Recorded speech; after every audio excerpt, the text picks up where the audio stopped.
सदन में ही उनका सम्मान नहीं हो पाया, तो आप सोच लीजिए कि गांव घर में जो देहातों में रहते हैं उनके साथ क्या व्यवहार किया जा रहा होगा उनके शासन प्रशासन के द्वारा। और जो इस तरह का व्यवहार दलितों महिलाओं के साथ, चाहे गरीबों के साथ करने वाले लोग हैं, चाहे कोई भी लोग हैं, उनके साथ जनता कभी न्याय नहीं करेगी। नमस्कार, मेरा नाम प्रेम है और आप लाइव स्ट्रीट देख रहे हैं। देखिए, जीतन राम मांझी का गुस्सा थमने का नाम नहीं ले रहा है। बिहार विधानसभा में क्या कुछ हुआ था वो आप सभी लोग जानते हैं, पर अब जीतन राम मांझी गया पहुंचे हैं। गया में एक कार्यक्रम किया गया था जिसका नाम गरीब संकल्प सभा रखा गया था।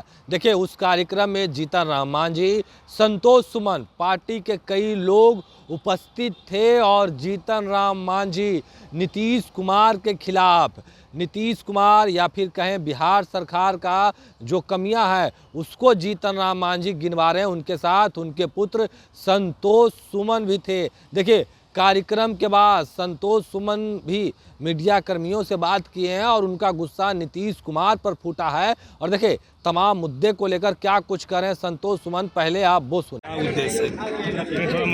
हम लोग की पार्टी का बिहार में संकल्प दिवस के रूप में हम लोग एक संकल्प इस तरह से यात्रा निकाले, सभा कर करके लोगों के बीच में जाकर के ये बताने का काम कर रहे हैं कि किस तरह से बिहार की सरकार और बिहार सरकार के माननीय मुख्यमंत्री जो मुखिया हैं, जो अपने आप को दलितों शोषितों के शुभचिंतक बताते हैं, जिस तरह से दलित के एक बड़े नेता आदरणीय श्री जीतन राम मांझी जी के साथ अपमान किया है, उनको अपमानित करने का काम किया। और माननीय जीतन राम मांझी जी एक दलित एक व्यक्ति का नाम नहीं है, पूरे एक समाज और एक चिंतन है। और उनका अपमान करने का मतलब है कि पूरे दलित समाज को और पिछड़े और गरीब समाज को अपमान करना।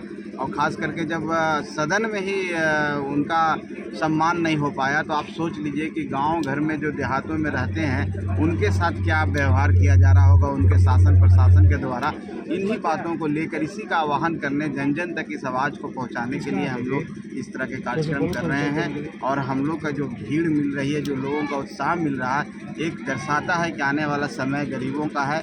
और जो इस तरह का व्यवहार दलितों महिलाओं के साथ, चाहे गरीबों के साथ करने वाले लोग हैं, चाहे कोई भी लोग हैं, उनके साथ जनता कभी न्याय नहीं करेगी।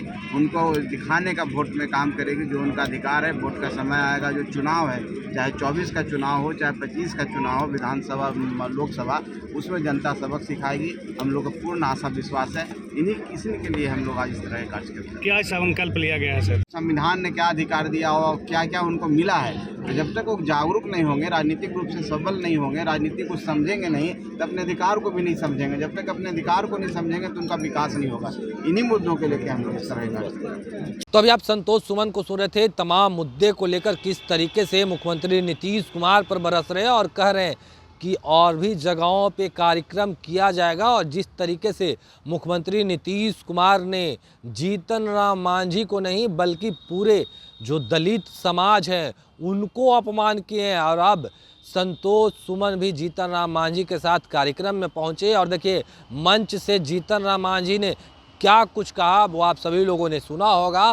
पर संतोष सुमन जीतन राम मांझी के पुत्र हैं, उनका भी गुस्सा थमने का नाम नहीं ले रहा और नीतीश कुमार को लेकर क्या कुछ कह रहे थे, मीडिया कर्मियों से क्या कुछ बात किए हैं, वो हमने सुनवाया है। अब देखने वाली बात होती है जेडीयू के लोग, महागठबंधन के लोग क्या कुछ कहते हैं जीतन राम मांझी को। फिलहाल के लिए इतना ही। आप बने रहें लाइव स्ट्रीट के साथ। धन्यवाद।